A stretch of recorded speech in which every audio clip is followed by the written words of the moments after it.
Well, hello everybody, DJ here for another post. This time I'm going to Israel and the Gaza Strip.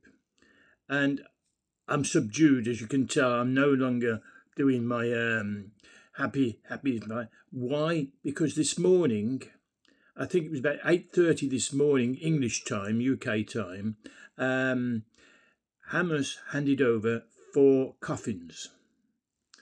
4 hostages they took alive and claimed that bombing by Israel killed these 4 people.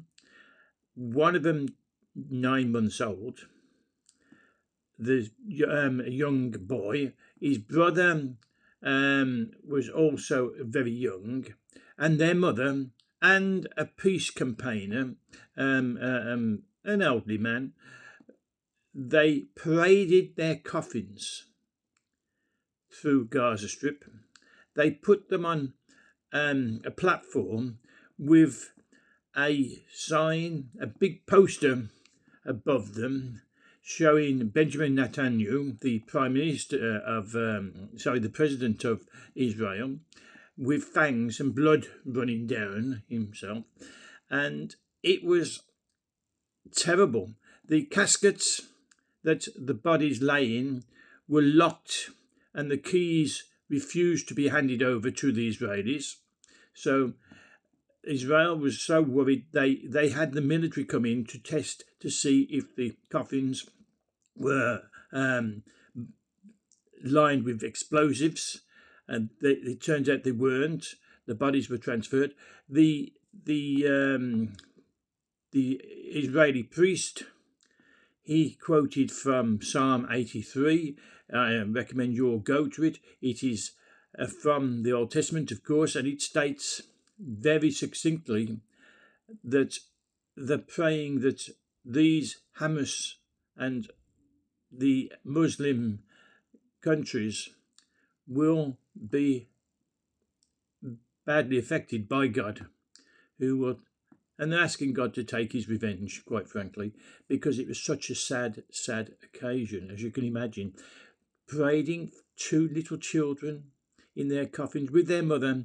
Their father was also taken hostage, but he was in a different place. The children and the mother were taken from their home. The father was outside. He was taken hostage, and he was released back in last February in the first exchange. But they claimed that the mother and the children were killed by bombing by the Israelis. Now, that is not confirmed by Israel, and they will release their press release. But the bodies are being examined. They're going to be examined to see by the pathologists to see just how they died. They were presented on the stage in Khan Yunis, that's KhanYunis, in central Gaza, and it was a large crowd of Gazans, and I just it's a terrifying thing that and barbaric. It just shows how barbaric Hamas is. The Red Cross would receive the bodies at first from Hamas after the parade, and they said, they pleaded with Hamas to do a dignified ceremony, but handover. But Hamas is so barbaric, they couldn't resist doing their propaganda. They're acting as if they're the winners, and in a way they are. I mean, there was about 1,400 people were killed. Israelis were killed at the time when they raided on October the 7th, 2023. But it's cost the Gazans 48,000 lives in the fighting that went on with Israel invading. But they're still feeling. They celebrate the deaths. They come out. The crowds of people, they come out to cheer their soldiers, their And their soldiers, as you see them, they've got their weapons and they're covered up completely. Their faces are covered. They're like gangsters. And words fail me. Words fail me, quite frankly. It is so bad. They're just they've got it in their heads. This Jew hatred, this Israeli hatred by Hamas. What can I tell you more? The bodies will be forensically examined at the Abu Kabir Forensic Institute for the formal identification and to establish the cause of death. And it could take several hours. That's according to the Israeli health minister. Is there anything else I could tell you about this? Because, I had it all in my head, but as I'm speaking, it's getting into my head, sort of, wow, this was so bad. Okay, so the baby boy was 9 months old, as I said before. His name was Kfir, Kfir. And he was the youngest child ever taken in the October the 7th. His father was Yarden Bibas. And as I say, they did release him in February alive. I'm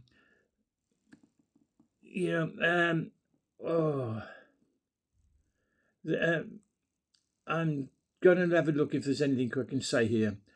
Yes, Elon, Eylon Levy, Israel's former English language government spokesman, said, "Did you think Hamas would spare the bodies of the Bibas family? The indignity of propaganda spectacle? Think again. We are fighting psychopaths." And I have to agree with him. Stephanie Hallett was America's top diplomat in Israel, said the day's events were a solemn reminder of Hamas's unimaginable cruelty. "My heart is heavy, knowing the remains of 4 deceased Israeli hostages, including sweet baby Kfir and darling Ariel, that was his older brother, have finally returned home," she wrote. "May their memories be a blessing." How? But she's got, obviously, her sentiments. I'm sorry, my mind keeps going on this. It's such a dreadful event. Now, on Saturday, 6 living hostages are due to be released, and further bodies are expected to be returned next week, bringing phase 1 of the ceasefire to close. I don't understand how this ceasefire strategy was worked out, that Israel would give up hundreds of the prisoners they took and are in prison, most of them for murders, horrendous murders, and Hamas just gives 2 or 3, a trickle back. I really felt that it should have been negotiated, that you give your hostages back, dead and alive, and we'll give you yours back. But no, Hamas could be destroyed easily. It would take the lives of the Gazayan residents, but they're supporting. And, in the Second World War, Germany wouldn't give up, so we bombed Dresden, the city of Dresden. We bombed it. In Japan, they wouldn't give up, so Hiroshima was destroyed with 3 million dead from the atom bomb, the first atom bomb explosions in war. So, there is a precedent for it. Now, I don't advocate death. I don't advocate war. I'm a Christian. I do not want to see war. But once it started, we cannot just lie down and be killed and not defend ourselves. We are entitled to defend ourselves. I know many Christian churches say, "Oh no, we shouldn't fight back." But God showed us we should. In excuse me, in the Old Testament was shown that David, a shepherd boy, comes along, picks up a stone. He picked up 5 stones, but he only had to use one, and he put it in his leather sling, slung it round, bump, and he hit Goliath in the knee. Now, I know they say it was in the forehead, but Goliath was wearing a helmet, which would have covered, like my hood is, it would cover his forehead, and it would have been down his nose. So it's not. But the word they're using was the ancient Hebrew word, which was slightly seemed similar to the word for forehead, but it was like a cleat. And if you think of the medieval army in the UK, the knights, they wore a breastplate, they wore the similar helmet, they wore chain mail, and they were covered. But the legs, the shins, had a metal plate, and the thighs had a metal plate, and there was a piece in the middle, which, so you could bend your leg to walk, wasn't protected. David would have hit that knee, and Goliath would have gone forward. Now, if he'd have been hit in the head, he'd have gone backwards. But he fell forward because his knee went and he's gone forward. His armour was so heavy. David picked up and ran to him, picked up Goliath's massive sword, picked it up with all his strength, and brought it down on the back of Goliath's head, severing his head. And it said he lifted it up. So let's not be taken. But I've gone off the story, haven't I? I've gone off the story of Israel. So it is very, very worrying that we did not, or they did not, follow through by saying, right, we'll stop bombing you if you give us our hostages back. But they didn't, and it's been trickles and dibs and dabs, and now they've got 4 dead back, 1 9 months old. Disgraceful. So what can I say? Siri, Shiri, is the mother's name. The 2 boys were Kfir and Ariel, and the 4th man I told you about is Oded, Oded, Lifshitz, Fifshitz. Now, HAMAS actually filmed and broadcast the attack on Israel, and the film shows the mother and her sons. Ariel was 4 years of age, and Kfir was 9 months of age, being seized in their home.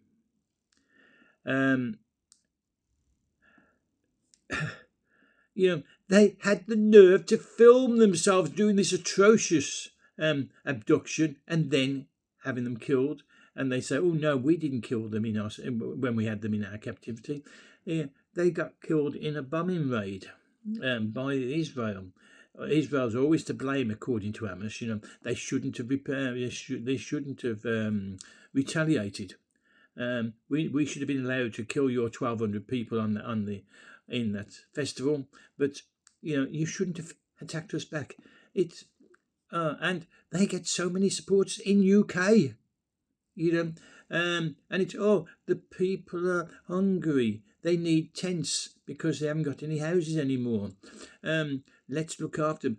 Israel's so wicked. I'm thinking, Israel did not start this war. Israel did not start this war. Now, I know there'll be people watching this that are Hamas supporters, and they'll be going, oh, well, I don't agree with you and that. But they didn't start the war. We know October the 7th, Hamas went over the border and attacked those people enjoying themselves at a musical festival. And that can't be got round. And the fact that they took cameras with them to film their abductions that they committed shows it was a deliberate, well-planned act. No getting away from it. No getting away from it. I'm looking to see if there's any information I can get them with. Let's see. Under the ceasefire's first phase, which will come to an end at the end of this week, 19 Israeli hostages have been released by the militant Hamas in exchange for 1,100 Palestinian prisoners. So, Israel gets 19 back, and Palestine gets 1,100 back. And Israel is giving back live prisoners, whereas Hamas is giving back, as of today, this morning, at 8:30 this morning UK time, 4 dead prisoners. I'm sorry about this. That I'm at a loss for words. It's because it's got to me so much that. Okay, I think I'm gonna close it down there. The 4 bodies are going to be examined for what caused the death, and if they are truly the people that they claim to be. But of course, a 9-month-old baby, he was the youngest there. It'll be obvious that it is them. They're going to send. Israel is going to send to do the autopsies 10 doctors. And it will take them a few hours, of course, because they've got to prepare the bodies and take samples from the bodies. Let's see if there's anything else I can tell you. There is some things, but I don't think I'm going to bother. Let's see. Israel and HAMAS announced a deal earlier this week for the return of the remaining 8 hostages in 2 groups this week and next, as well as the release of 6 living Israeli captives on Saturday. We'll see if on Saturday we do get the 6 living hostages back. The hostages forum named the 6 as Ilya Cohen, Tal Shoham, Omer Shem Tov, Amir Wenkert, Hisham Al-Sayed, and Avra Mengitistu. I'll get these names wrong, I'm sorry. Let's see.